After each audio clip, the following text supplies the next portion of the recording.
What's up sa inyo mga katrop? Ito na lang tayo, dito na naman tayo sa panibagong travel vlogs at aming sponsor, ating sponsor. Wala ako dito kung wala siya ngayon. Wala lang, nang libre lang si ate. Kasi bakit ka ate nang libre? Ba't ka nang libre? Because I'm rich.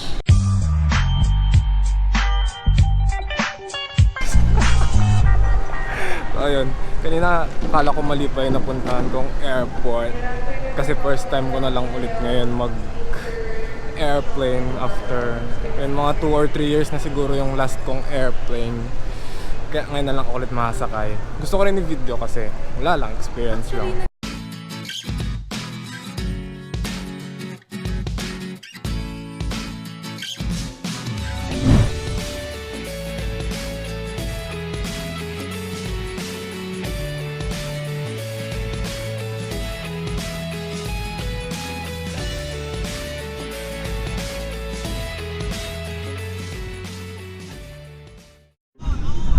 So ito na nga, nakasakay na tayo after 2 years. Nakapag-aeroplano tayo ulit. Itong si Kuya Vince, first time niya yata mag-aeroplano. Sabi natin guys, first time niya daw, tarang natin. Dito lang sila sa likod ko. Kaya kamusta first time? Hindi ko pa alam. Mamaya pagtapos ng turbulence, saka mo kumustahin.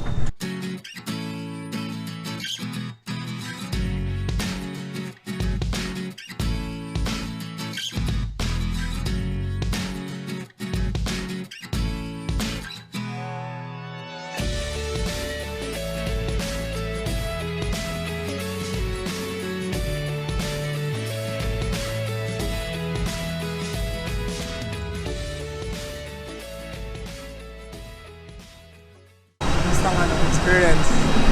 Nakakaya, parang bus lang. Parang bus lang. Try ka mo mag-CR? Ha? Try ka mag-CR? Siyempre. Kaya ngayon ko na akong pinuntahan. Kanina nga pag-CR ko. Eh sobrang galaw ng CR kanina. Oo. Doon nata ko lang mas nahihilo yung nag-CR ako. Ikaw nga ganun ano. Munti ko pa maihan yung paa mo. Kasi sobrang galaw. Ikaw di ka nag-CR? Kumuha siya ng coffee. Tapos sabi ko, kasi first time sabi ko, pag pinaligtad mo yan, hindi matatapon. Dito, walang gravity. Ano ka sabi yun?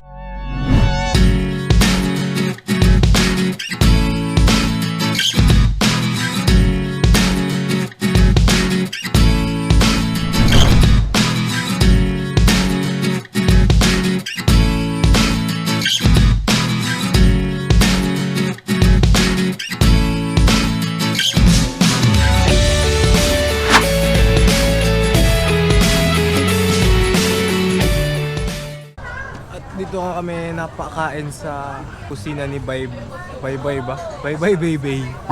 Bye Bye. Kung social kayo, kusina ni Baby. Pero kung lokal, Bye Bye. Masarap. May mga package na sila. Tapos para pumunta kayo dito, kailangan nyo lang mag-tricycle. Kami siningil kami 15 pesos each. Okay naman, pwede na siya. Ito yung place. Hindi na tingnan yung kinain namin kasi ubos na. Ayan yung place.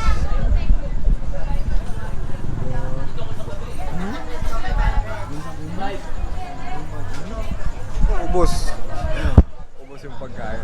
Lakad-lakad na lang kami siguro dito. Titingin-tingin papatunaw, tapos uwi. Kasi bukas maaga pa. So, good morning guys. Kita nyo naman, dito tayo sa Palawan. Official day 1 start na ngayon. At naantay na lang namin yung sundo namin kasi 7:30 daw kami susunduin dito. And 6:45 pa lang. So, di ba mas okay na yung mas maaga, mas nakapaghanda ka. Kanina meron din silang breakfast. Masarap. At ayun, hinantay na lang namin. Tapos, island hopping tayo mamaya. Pero may nakita ako dito isang maganda sa kanila kasi ganito yung mga rooms nila.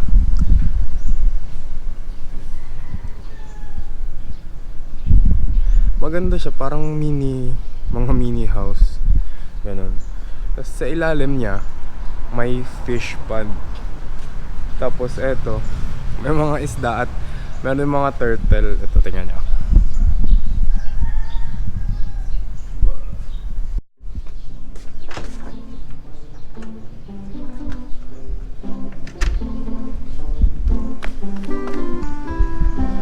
Ayun, sakto, nandito na yung sundo namin. Kasi doon kami nung parang van. Tapos yung van na yun yung magdadala sa amin papunta dun. Wait lang, tanong natin sila.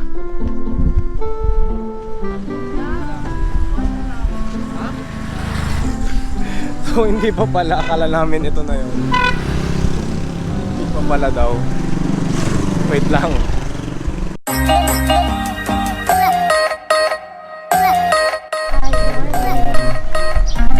So ito na nga, di na siya false alarm. At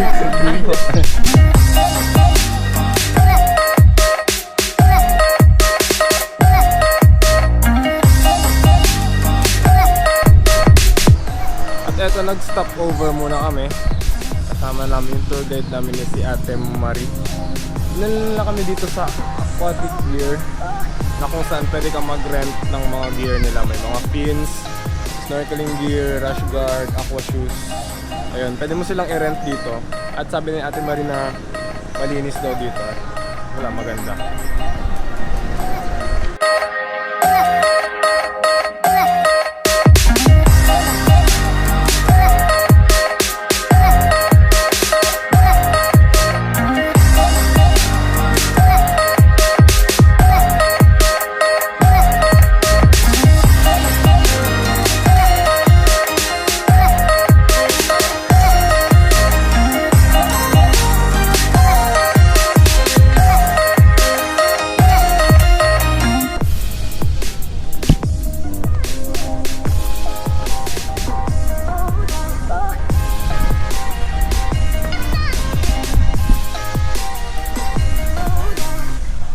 Saan tayo po? Dito na? Hello. Hey. Nice camera.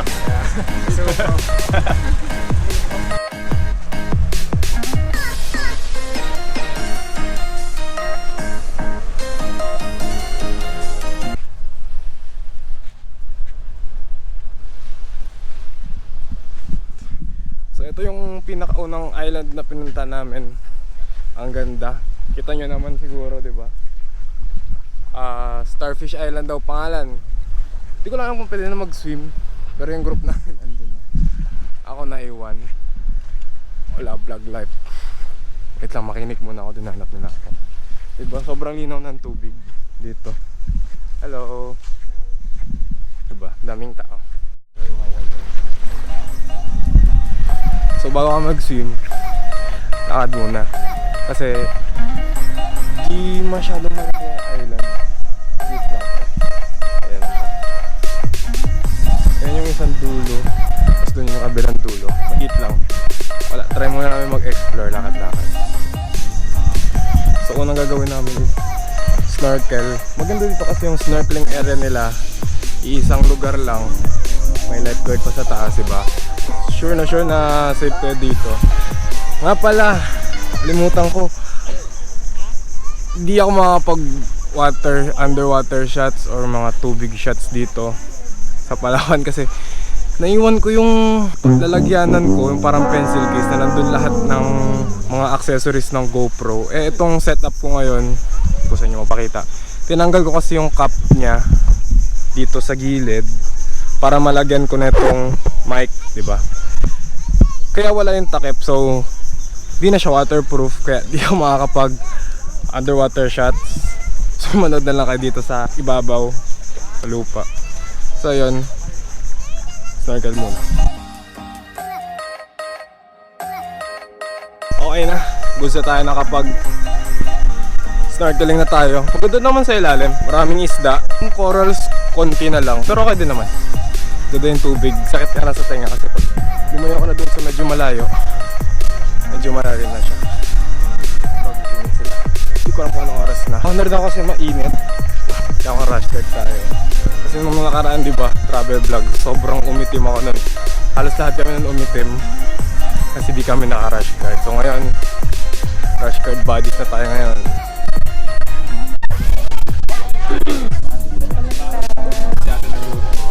Yeah.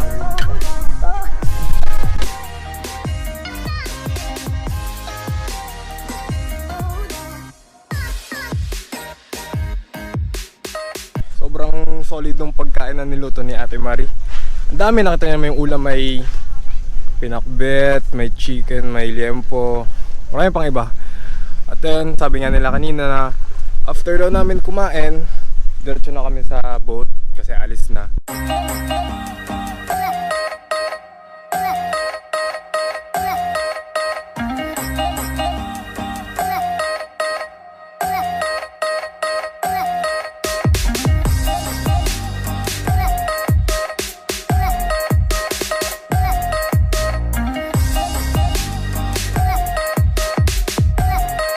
Pangalawang isla dito sa Palawan.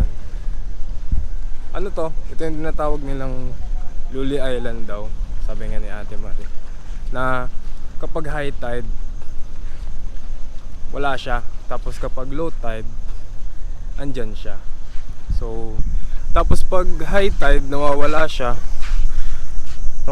parang yung minahal mo. Pero di ko kaya bumitaw at bigay, masasaktan dahil pangako ko'y walang iwanan. Ito na, may diving board na. Talo na ako. Tumulan ako noong una pero ulitin natin kasi wala sa atin nag-video. Ito yung magdahanan. Wow.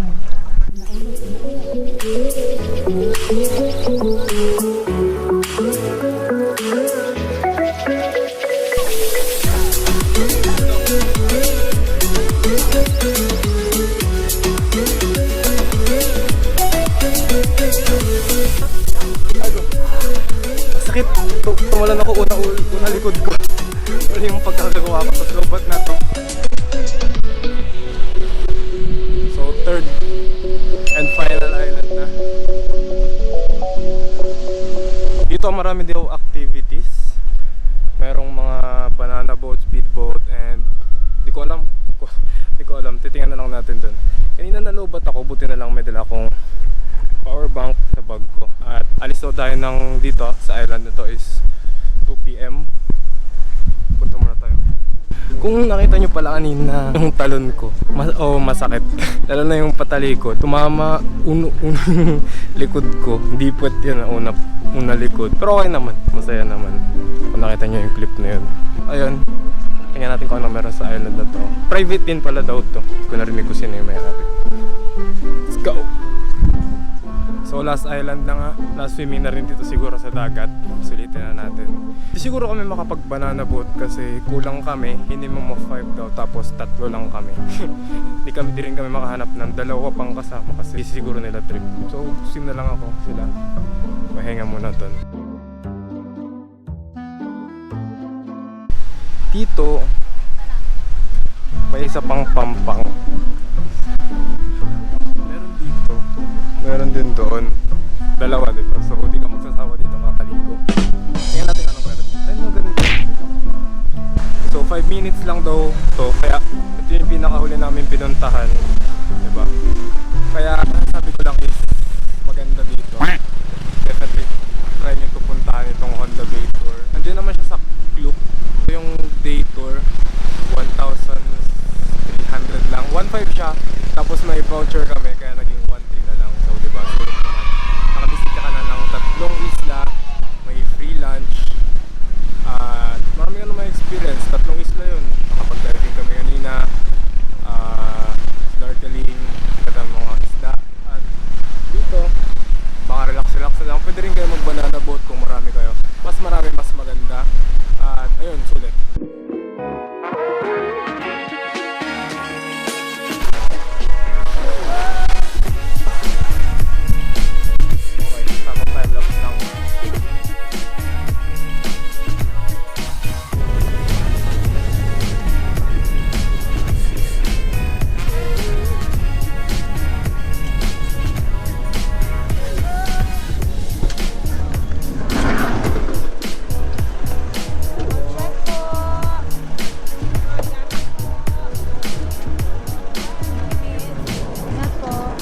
A few moments later.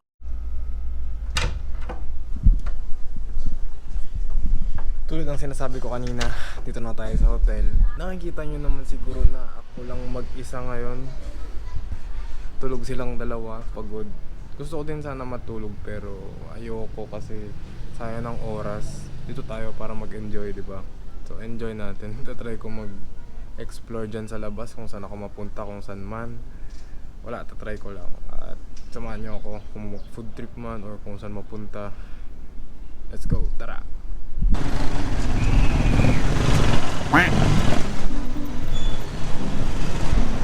At ayun, 10 pesos lang galing sa hotel papunta dito sa SM. Dito ko na balak simulan yung kung saan ako pupunta. Ayun, wala ako na pala sa SM. So, ayoko pumasyal sa SM kasi syempre meron din sa Manila. Gusto ko dito puntahan yung mga wala doon sa Manila. Gusto ko puntahan dito yung mga wala sa Manila na hindi karaniwan mo nakikita doon, diba? So pupunta tayo, try natin pumunta sa market. Tinanong ko yung kung saan yung palengke dito daw sa may kaliwa ng SM. Try natin puntahan kung ano makikita natin doon. Kung mawala ako, bahala na, basta may vlog, diba? Alam nyo naman siguro, report nyo na lang kung nasaan ako.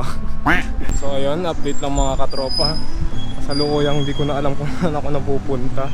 Tapos di ko din naman mahanap dito yung museum, baka sarado na.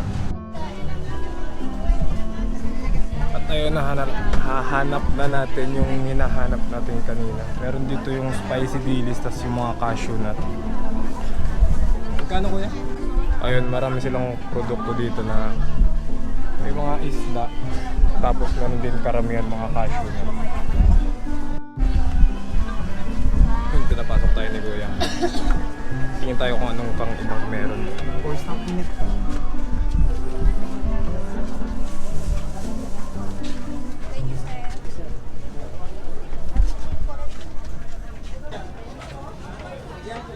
Magkano lahat?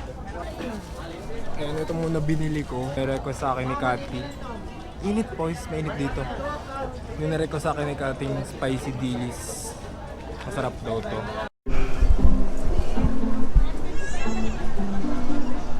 Ito yung pinakaayaw ko dito sa palengke. Sa kanila. Sa lahat kasi mabababa yung feeling. Kanina nauntog ako, hindi nakita. Buti na lang di na-film.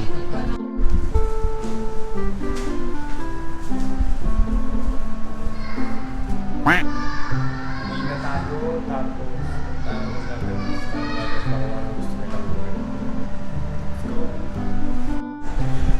ayun, mabilis ang change of plans na naman tayo. Pupunta sila na lang daw yung pupunta dito. Kagising lang.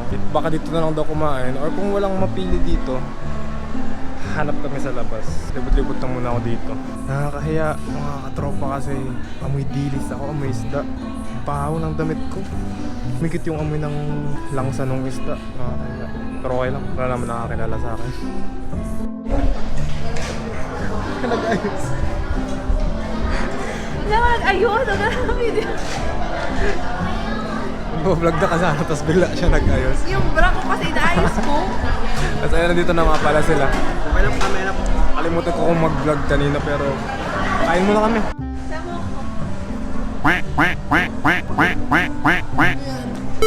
Talan mo. Kasi nakaka-distract talaga po. Nagbibilang na ako sa mata ko, di ba?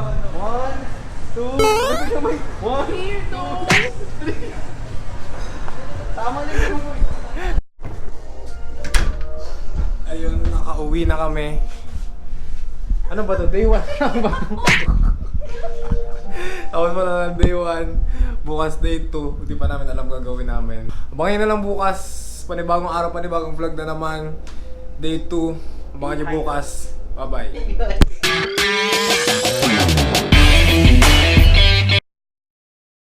Hey, Legra!